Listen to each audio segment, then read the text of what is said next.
Hello. So we are starting our last lesson of this unit and of this year, which is pretty exciting. And it's about Voronoi diagrams. This is a brand new course, right? This is brand new to IB. And with this has come an addition of a lot of different types of mathematics. And especially because we're talking about applications versus analysis, and you guys are in an applications course, we're talking a lot about mathematics that get used every single day.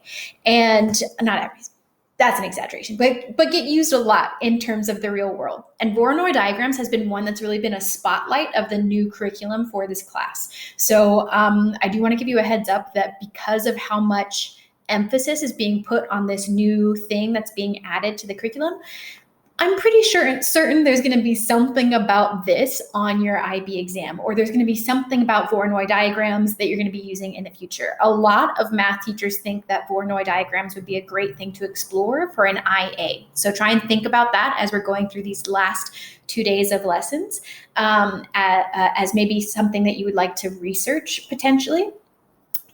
For your IA. That is something we're going to hit the ground running at the beginning of next year on your IA. Your summer homework is going to be grading IAs and getting used to, as we did before, the grading of and what the rubric is looking for and all of that.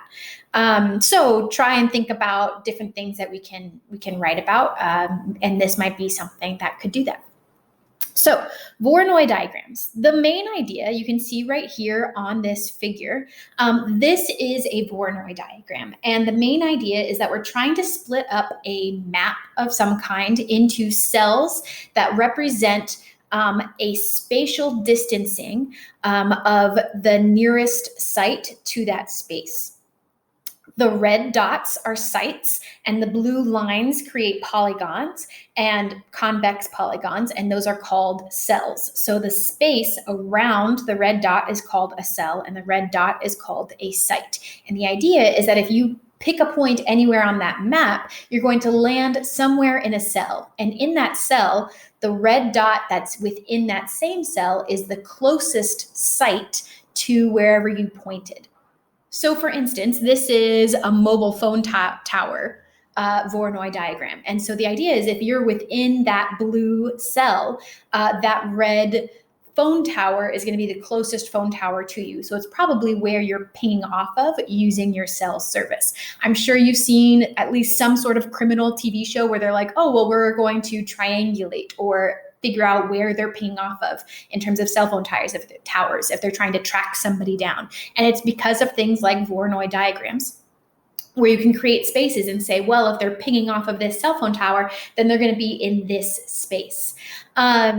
So that is one example of a Voronoi diagram. We can talk about hospitals and like creating Voronoi diagrams of hospitals in Milan and saying, okay, well, if we create multiple cells within Milan, if you look at that and you say, okay, well, I want to go to the nearest hospital, you look at where you live on the map and then look at the cell in which you occupy, and then that site, that hospital is the nearest one to you. You could do it with subway, with public transportation stops, right? If you're going on to the metro, then you can create a Voronoi diagram of all of the metro stops, and then you can say, okay, well, if I'm here right now, then this is going to be the closest one to me because I'm in that same cell. So that's the idea. Where Voronoi diagrams come from, they really are based out of perpendicular bisectors. And remember that perpendicular bisectors have two really important pieces to it. So if we have, let's keep it to the red. If we have two sites, creating a perpendicular bisector, not only is it perpendicular, and not only does it bisect the distance between those 2 points, so the distance between those 2 points is that dotted segment, and then you have cut that segment in half. Not only have you cut the segment in half, you've cut the space in half. And the idea is that to the left of that line, everything is closest to point A, and to the right of that line, point B is the closest to anything to the right of the line. So when you start to add in more and more dots, as you can see to the diagram on the right, you start to create a series of perpendicular bisectors, and they will intersect at some point. So going in here, if I were to draw in, like if we're focusing on this dot right here and this dot right here, the perpendicular bisector is right here. But then once you start focusing on a third point, you've now got a series of perpendicular bisectors. So between the top and the left point, you've got this perpendicular bisector, and between the top and the right point, you've got this perpendicular bisector. They all come together to this point right here. The behavior of perpendicular bisectors is that not only does it split the segment in half, not only does it split the space in half, but every point along this line, no matter where you draw it, is equidistant from A and B. You could draw in the segments that connect whatever point you want to put on that perpendicular bisector. If you connect it to both A and B, the segments that you create will always be the same length. So bringing that back over to here,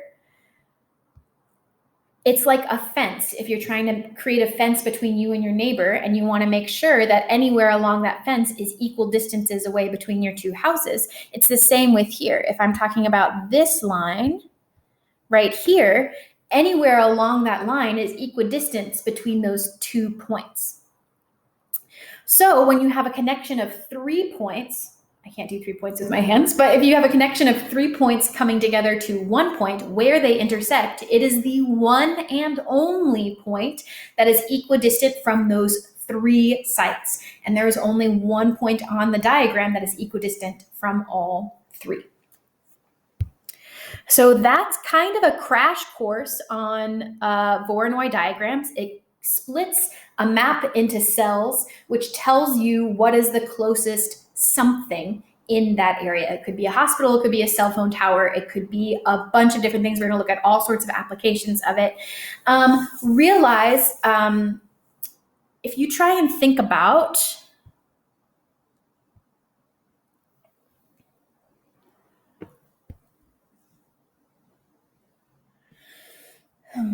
I'm hoping to draw a circle, but this looks like an oval. But if I wanted to draw a circle,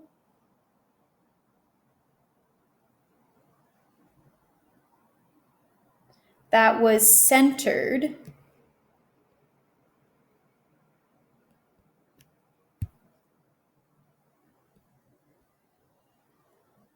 at that point, and then I want to extend it out so it touches all 3 points. I'm surprised that worked. Here you can see the visual representation that those 3 points are equidistant from that center point. And that if you replicated that at any of these,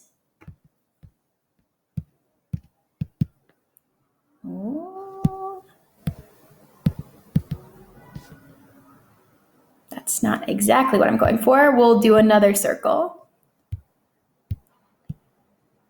If I wanted to replicate that at any other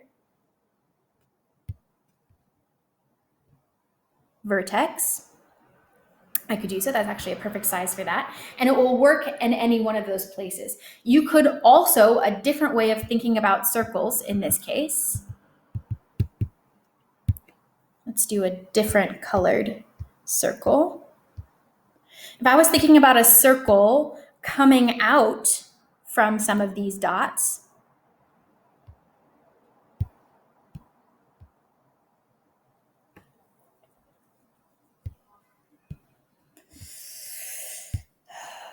let's see how well this works. This is harder to do if you're not using like an application, but maybe I'll post a video of an application. Yeah, this isn't going to work. So then never mind. I'll post a video of an application. It's The one that I saw is very baby-like because they're gearing it towards younger audiences. But I think it's a really good visualization of these bubbles. Try and think about the last time you had like a bubble bath or had bubbles in the sink while you were cleaning something.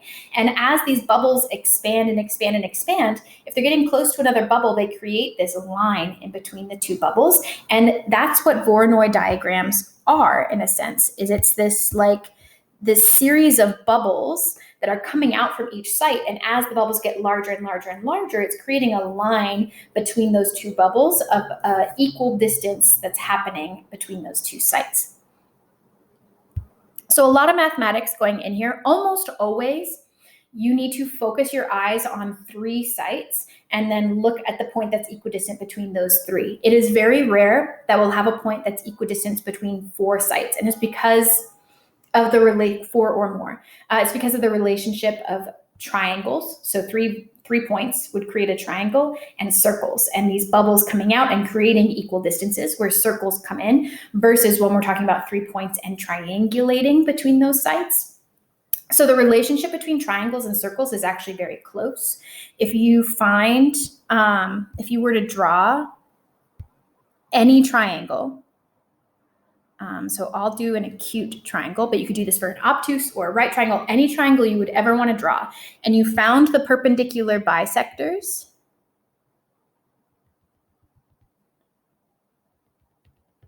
just really quickly drawing those out, find the perpendicular bisectors of all 3 sides. They will always meet at a certain point. I believe that point is called the circumcenter. And the idea with the circumcenter is that then if you drew a circle out from the circumcenter,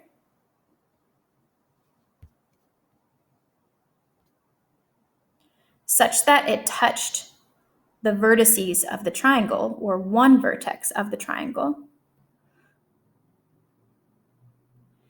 it would touch all 3 vertices of the triangle. It circumscribes the triangle.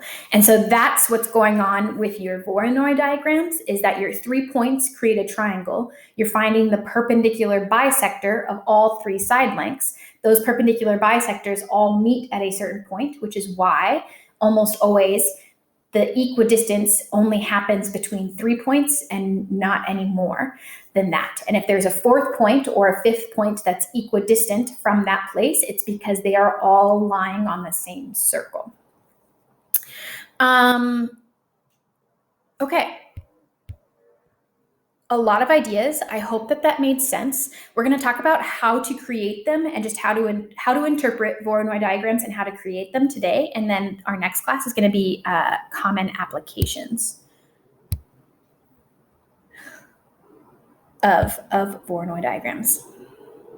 I have to wait for the text box to show up and then go away, maybe.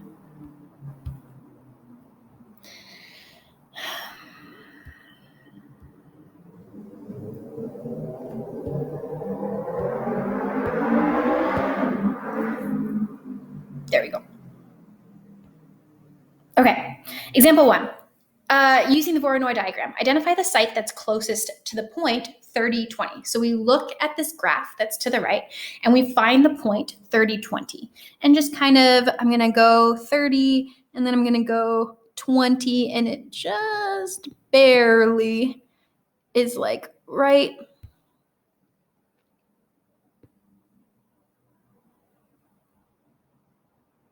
woof, there. That's like 30, 20. So when we're trying to identify the site, so remember that the site is the point that's at the center of that cell. So if we're trying to find the site that is closest to the point 30, 20, the site would be A, because it lies in that cell. So if we're thinking about it as a cell phone tower, A would be the cell phone tower that we ping off of. If we're talking about hospitals, A would be the closest hospital. If we're talking about airports, A would be the closest airport. If we're talking about, there's so many things about that we could talk about, which we will.